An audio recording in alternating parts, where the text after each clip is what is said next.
Sejam muito bem-vindos a mais um episódio do Bloco Podcast. Eu sou o Hugo Quinteiro. Você me encontra no X por @Hugo_Quinteiro. E no episódio de hoje, nosso segundo episódio do novo quadro Bloco Podcast Notícias. E comigo tem o Felipe, o investidor descentralizado. Tudo bem, Felipe? Tudo tranquilo. Vamos lá para mais um Bloco Podcast Notícias. A gente precisa, por favor, do feedback de vocês.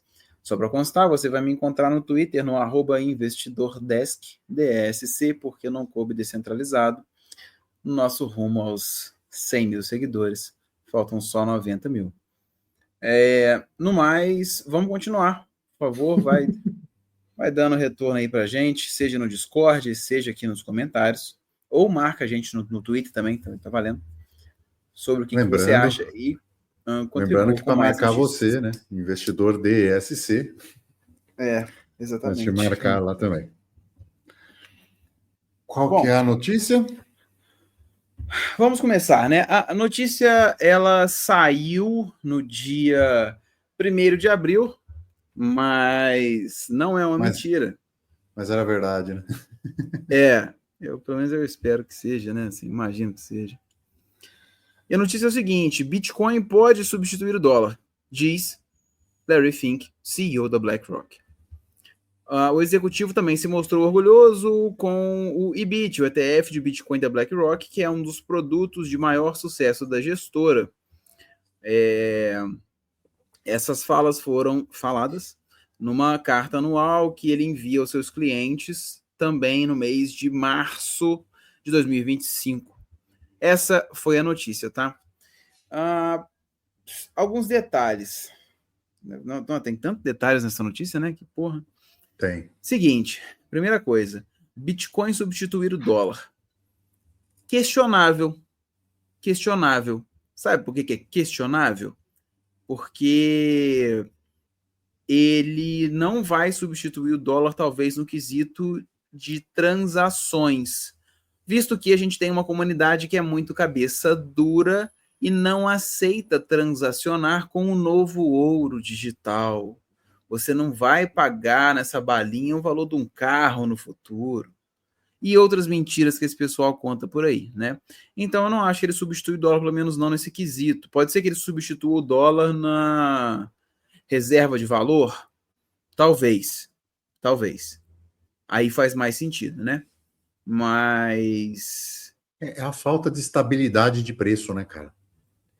Então, isso é o tipo da coisa que a gente só combate a volatilidade, né, do Bitcoin, essa falta de estabilidade de preço, se a gente tivesse Bitcoin como unidade de conta. Por exemplo, eu vou na padaria, quanto custa esse pãozinho? 100 sats.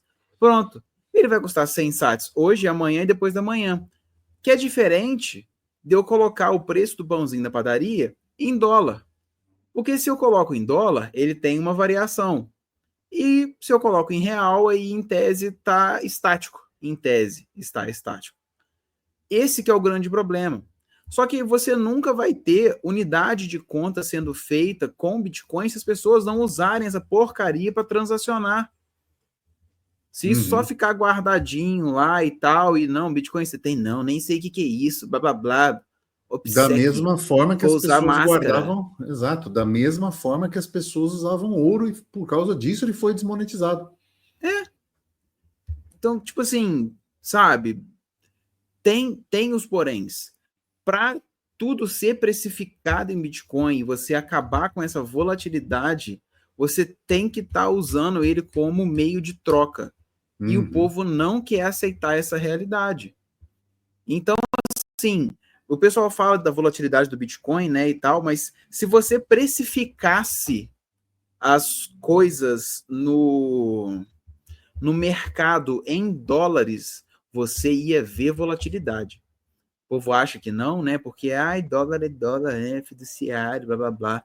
Cara, você vê volatilidade, porque eu comecei ano passado a dolarizar minhas despesas, né, Cara, é impressionante como que você consegue ver isso, que existe volatilidade, principalmente ano passado, né, que a volatilidade do dólar com o real foi enorme. você via os preços mudando. Então, assim, é o primeiro detalhe, né, dessa notícia que eu queria falar. Segundo ponto, que é interessante. Ele falou do ETF de Bitcoin da BlackRock, que é um dos produtos de maior sucesso da gestora. O que acontece? Está todo mundo comprando, mesmo que de tabela, Bitcoin. Porque todo mundo acha que isso vai valorizar no futuro. Eu também acho que vai. Faz todo sentido achar. É lógico você achar isso. Só que isso contribui um pouco para aquilo que a gente falou, né? Se o ETF de Bitcoin ele é um dos maiores sucessos da gestora, é um tanto de dinheiro que poderia estar sendo colocado na autocustódia que não foi. Talvez porque a pessoa não sabe fazer autocustódia, talvez porque ela não se interessa com autocustódia, Ou não pode, né? ou não pode, ou porque ela só quer ganhar o dinheiro. É só number go up, mais nada. Então, assim, é bom que o ETF de Bitcoin tenha esse sucesso enorme? É bom, igual eu falo que agrega a gente ter outros países falando sobre adotar Bitcoin. Só que não resolve o nosso problema. Então, assim, é um detalhe a ser avaliado. Espera aí que tem outro detalhe aqui que eu quero achar. Deixando claro que esse problema é o P2P, né, o Peer-to-Peer Electronic Cash System, né, é utilizar um dinheiro livre de Estado, livre de terceiro de confiança. Né? Esse é um problema muito sério que o Bitcoin conceitualmente se propôs a resolver, mas na prática não é o que está acontecendo. Isso ainda coloca esse problema, essa falta do uso como dinheiro coloca esse problema como ainda um problema relevante a ser resolvido.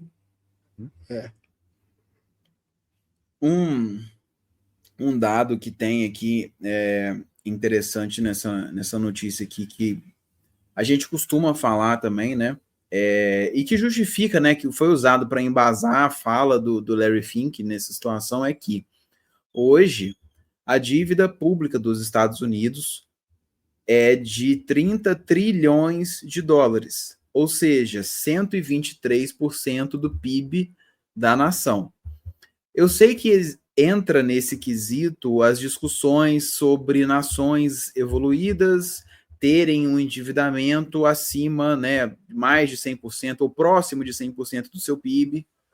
Eu sei que tem esse detalhe, mas ainda assim eu convido vocês a entrarem no YouTube, dar uma olhada naqueles vídeos explicativos que tentam te dar uma noção do que são 30 trilhões de dólares.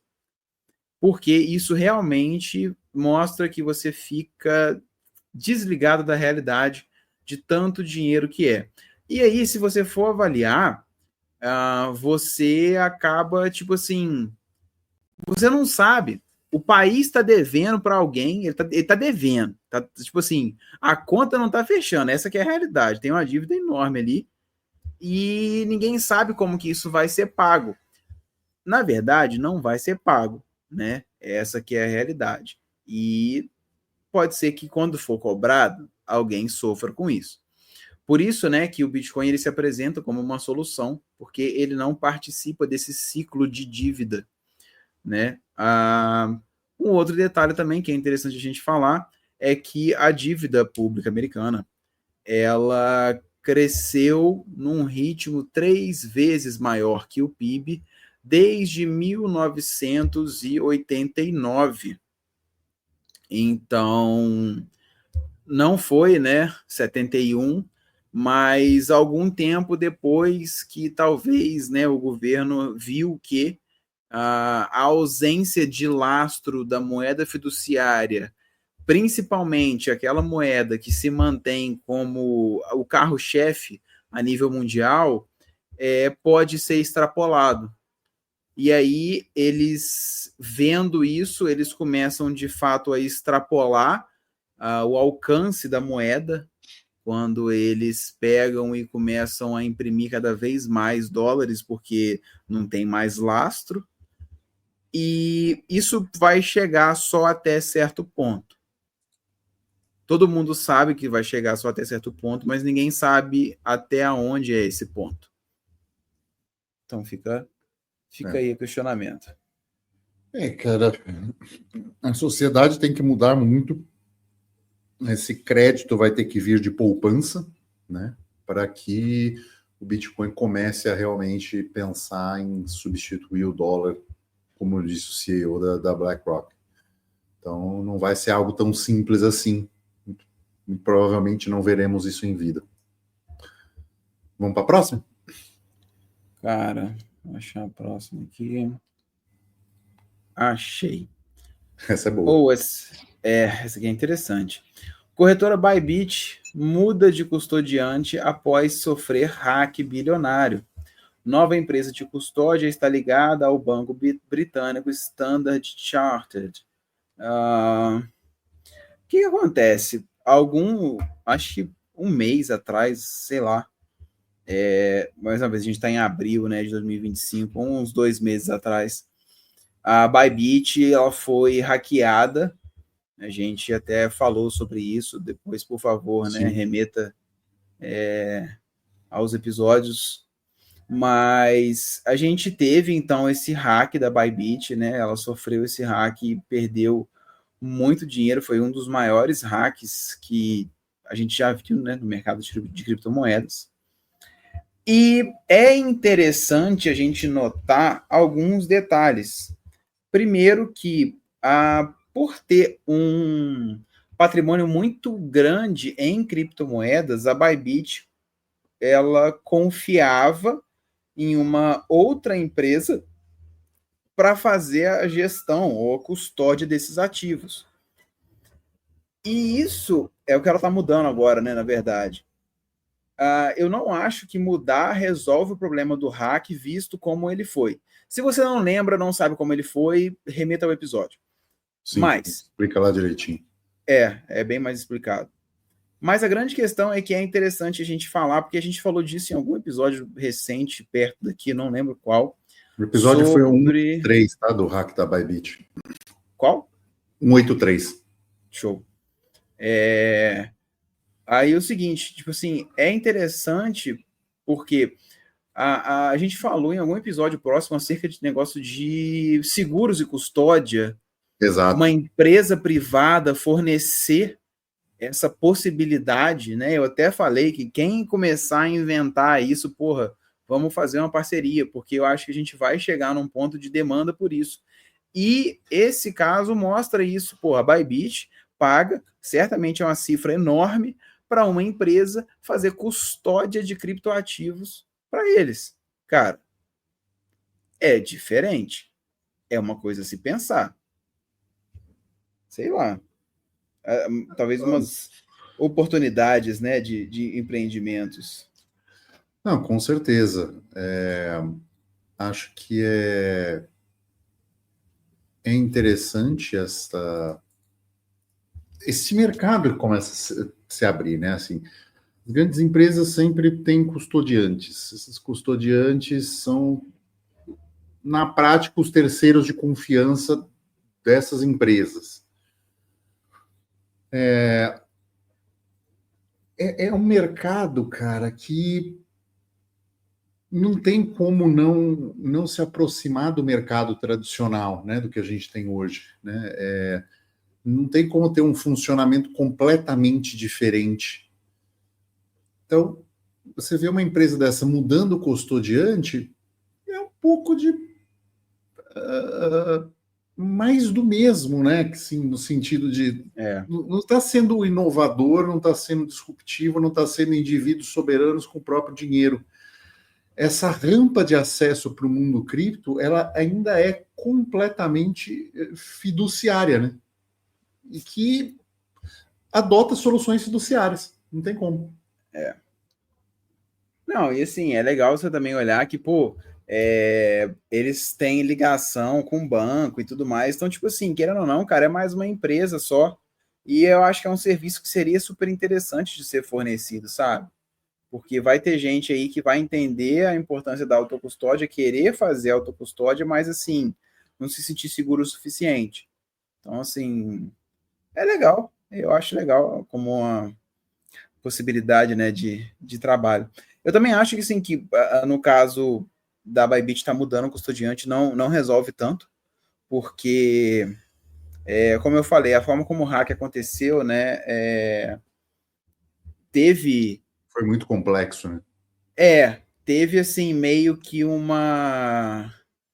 Foram Não é, multisig sendo assinadas. Esse é um negócio não é que o louco. pessoal deixou, né, mas, assim, acabou que o que eles fizeram, que era uma prática rotineira, que eles vão muito provavelmente continuar fazendo agora, que vai mudar de custodiante, foi o que permitiu com que fosse hackeado. Então, assim, sabe, sei lá, eu tenho ressalvas, né, com isso, mas, enfim, ainda foi explicado por eles, né, que os fundos geridos, eles terão uma segregação total em relação aos fundos da corretora e os fundos dos clientes. Cara, isso é interessante porque se você tem o dinheiro da corretora, você não deixa junto com o dinheiro do cliente, porque um é de um, o outro é do outro.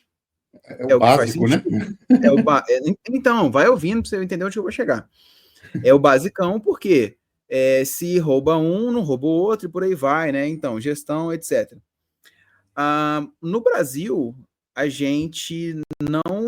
acho que tem a segregação hoje. Hoje é obrigatória a segregação. Mas você sabia que aquela associação que se diz cripto, que não é nada cripto, e as corretoras nacionais brasileiras, elas pediram para que não houvesse segregação de patrimônio da corretora com os clientes? Ô, louco. O lobbyzinho, cara. Então, assim, cuidados a Ô, serem tomados, eu tô te com falando. certeza. Até porque, vamos lá, né? Vamos extrapolar essa parte, então. Não é para segregar. Aí, nesse momento, tá para não segregar, é isso? Tá valendo isso ou não? No momento eu acho que não segrega, não pode segregar. Não segrega.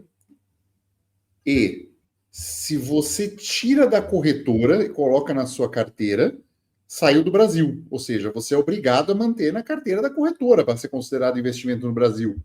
É. E aí não é segregado. Ai, que beleza. Nunca foi sobre o cliente, né? Caraca, meu. Nunca foi sobre o cliente, foi sobre usar o dinheiro dele como se da corretora fosse. Ai, que Cara, beleza. é aquela coisa, né? Você monta uma empresa e caso, né, você esteja naquele seleto pool genético, né, onde a sua empresa dê certo, cara, muito rapidamente alguém do sistema vai cooptar você para que você jogue o jogo deles, entendeu? E é assim que funciona. E o seu dinheiro que está lá na corretora nacional para que você seja contemplado com os benefícios de estar numa corretora nacional são patrimônio da exchange. Então, se ela sofrer um hack, é o teu dinheiro que vai, é junto da corretora. Se ela sofrer uma recuperação judicial, é parte do teu patrimônio, e é isso aí, né? É essa regulamentação para deixar todo mundo mais seguro, um ambiente mais seguro e próspero. Parabéns aos envolvidos. Sejam os envolvidos fiduciários que conseguiram este lobby todo, né, de empresários, seja o legislador que botou duas bolas de ferro no tornozelo do investidor cripto brasileiro e jogou ele dentro do Rio Tietê, né? Isso aí. E tá lá, morto, né? Não, vamos para a próxima notícia, que essa daqui já me deixa até meio puto, bicho. Você tá louco. Uai, Muita sacanagem, realidade, bicho. pátria amada. Bom, próxima notícia sendo: o Tesouro dos Estados Unidos sanciona endereços de USDT do grupo Houthi, não sei como que fala. O governo do ZEUA reconhece o grupo do Iêmen como terrorista, e aí ele sancionou alguns endereços de USDT. O Bom, FAQ. é, É. o que acontece? A gente já falou isso várias vezes, né? E detalhe, vamos por partes, né?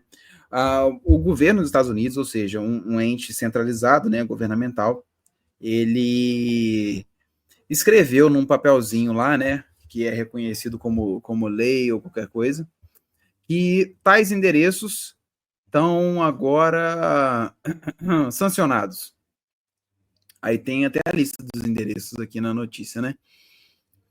E isso implica em que tem como bloquear o dinheiro que está nesses endereços diretamente?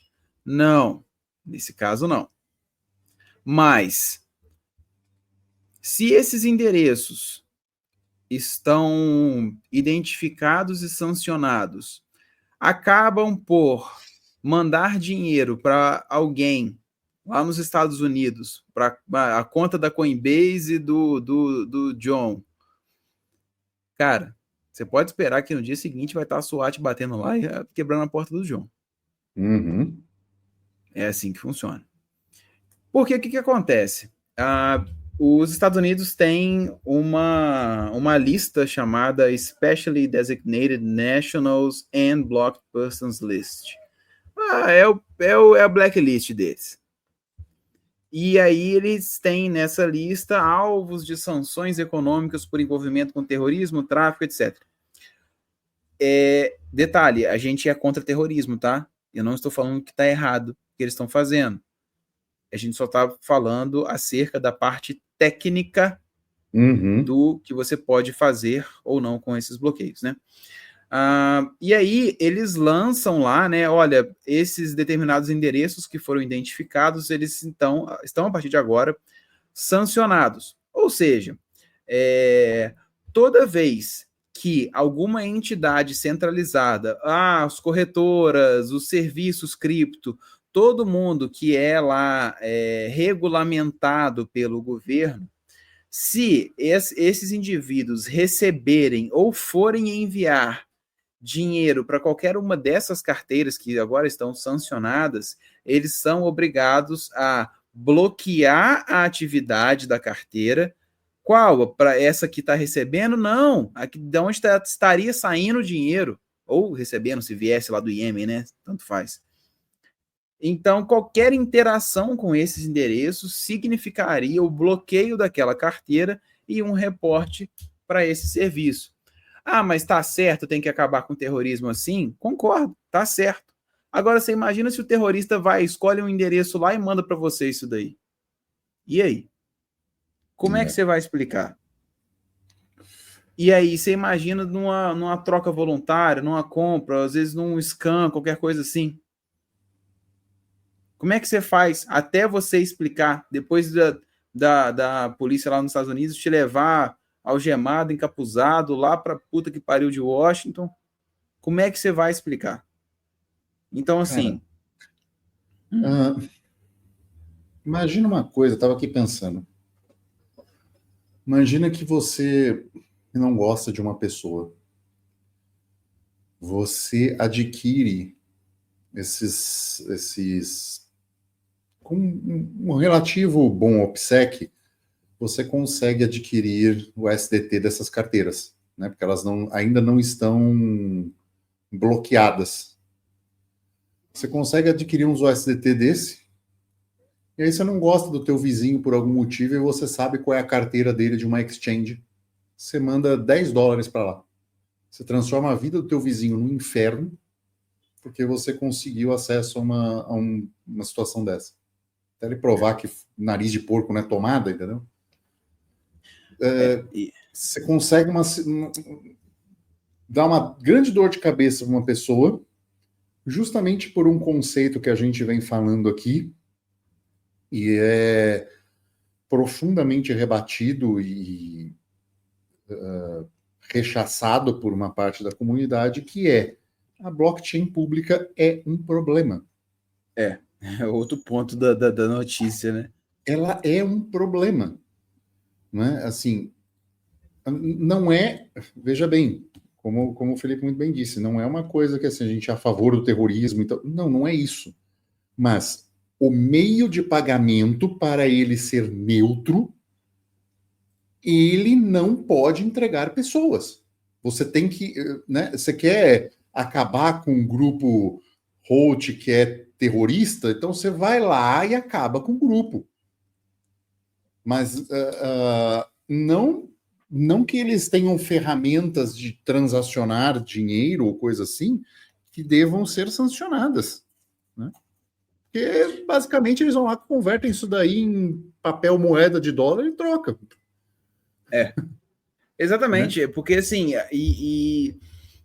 isso só mostra a incapacidade do controle do criminoso, a incapacidade do... Porque o Tesouro dos Estados Unidos, o pessoal do OFAC, é bonitão, né? Você fazer um papel e falar que está sancionado.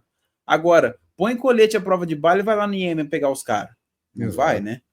Então, e a incapacidade das blockchains públicas de garantirem soberania do token que elas têm. Não acontece. Não, as transações vão ser barradas, as transações vão ser bloqueadas em exchanges, muito em breve não vão ser propagadas em nodes, né, seja de Proof of Work, seja Proof of Stake, não vão ser programadas, porque vai ser fácil controlar mineração e pools e afins, né? Já não é tão difícil, mas vai ser mais controlado. Então, o erro está numa blockchain pública. Esse tipo de dado não deveria circular, ou não deveria fazer parte do padrão, né? Que seja a encriptação temporária de dados no momento de mempool. Então, entra o dado lá, verificou a transação, é uma transação válida, quando ela vai para mempool, você não tem acesso, que carteira transacionou para quê? Só depois que validou o bloco. E se você acha isso uma ideia bizarra, foi em 2013 proposta num BIP, né, num Bitcoin Improvement Proposal do Adam Back. Foi ele que propôs isso. Então vai lá falar que o cara está fazendo loucura, né? Não é.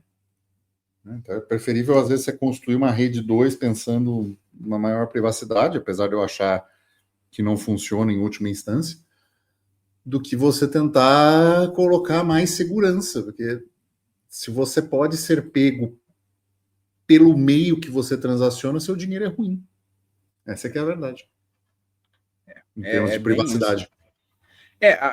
O grande detalhe, né, que é bom a gente colocar é isso, né? Tipo assim, a gente está falando, né, numa notícia e tudo mais, de endereços de USDT numa situação que estão usando o USDT.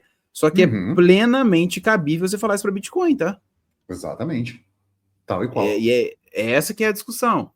Que dá para você estender isso para Bitcoin sem problema. Eles vão emitir um documento com os mesmos enderecinhos de Bitcoin e toda exchange, o serviço centralizado que receber aquele Bitcoin naquele endereço, trava. Pronto. É a mesma coisa.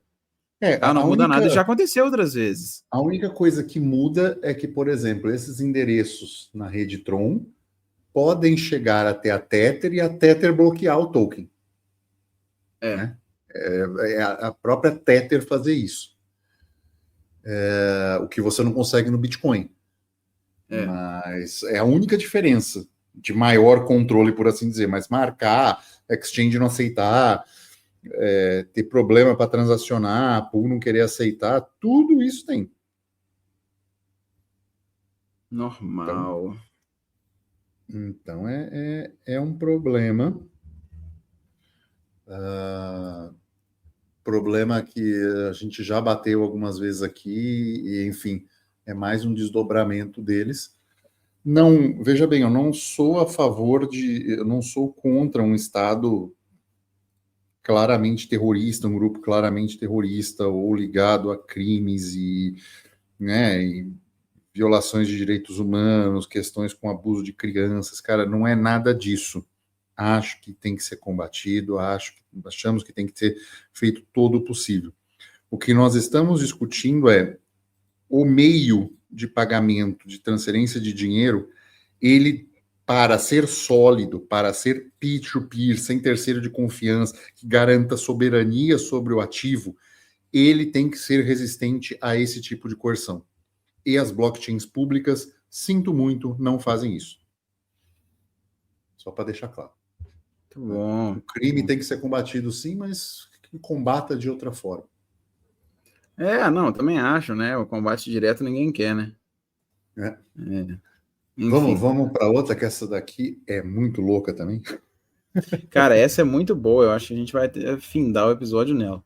Mas, seguinte, STJ, né, o Superior Tribunal de Justiça, decide que penhorar criptomoedas em corretoras brasileiras é correto, aceito, está Justo. batido o martelo, tá? É justiça. Exatamente. A terceira turma decidiu que juízes podem enviar ofícios diretamente às corretoras de criptomoedas para localizar e penhorar ativos digitais em nome de devedores. A decisão autoriza ainda o acesso a carteiras digitais e permite medidas investigativas com o objetivo de atingir patrimônio cripto. Assim, o que acontece? Eu vou falar primeiro do caso, depois a gente discute, né?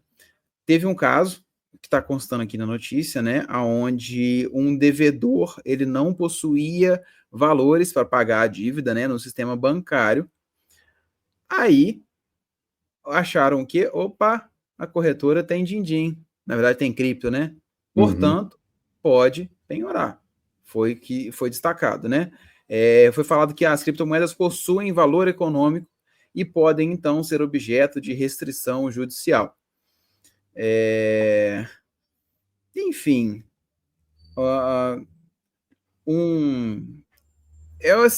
é complicado. Porque se você for olhar, né, tudo pode ser penhorado para fins de pagamento de dívida. E se sou eu que estou precisando receber, eu vou querer também que você penhore qualquer coisa do cara para me pagar. Porque, pô, a pessoa está me devendo. Então, a gente não está sendo contra pagamento de dívidas, tá? Muito pelo contrário, não tenha dívidas.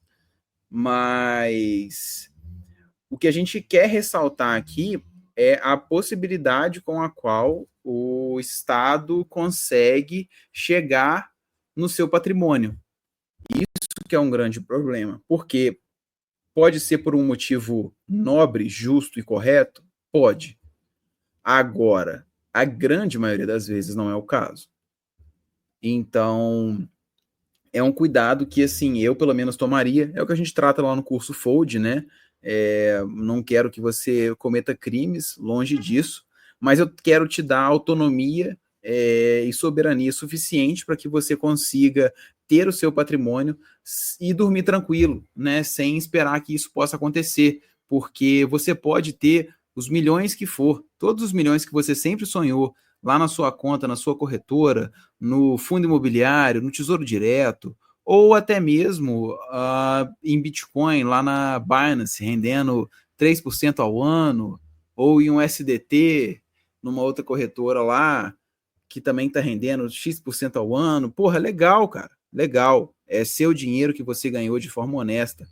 Só que só de você saber que numa reviravolta, numa catracada que o Estado resolver te dar de uma lei que eles aprovaram na última madrugada, você pode perder isso, aí fica muito complexo.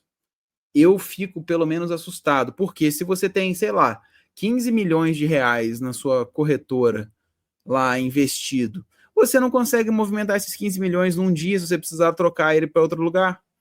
Só que se for bloquear, bloqueia no mesmo dia. Então, assim, tem que tomar cuidado com esse tipo de coisa, né? Aqui só mostra que o Estado ele avança, né, para cima desse tipo de coisa. Então, assim, são coisas que eu evitaria, né? É um risco muito grande que você tem em deixar dinheiro em conta, porque a todo momento ele pode ser captado para isso, entendeu? Entenda. O nosso curso Fold, ele não é pensado para você ganhar dinheiro. É para que Não o seu mesmo. dinheiro seja seu. O que significa que seu dinheiro seja seu? Se você tem 100 mil dólares, esse curso é focado para que, melhor que você tenha $100 mil num banco, pronto para ser confiscado a qualquer momento, para qualquer decisão arbitrária de algum juiz, para qualquer manifestação que você for expressar a sua opinião, ser encarada como você se tornou um inimigo do Estado e tenha isso confiscado imediatamente, para nós é muito melhor que você tenha $90 mil que sejam seus, você movimenta eles 100% do tempo, a hora que você quiser, e você consegue, através da criptografia, se defender de leis injustas. Essa é a diferença.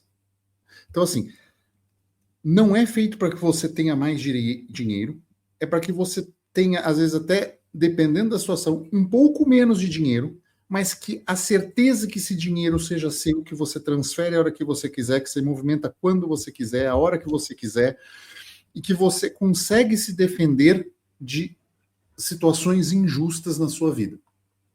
E esta notícia vem muitas vezes de uma situação de injustiça. É uma situação trabalhista onde foi encarado a legislação de uma maneira extremamente desigual numa relação de empregado e empregador.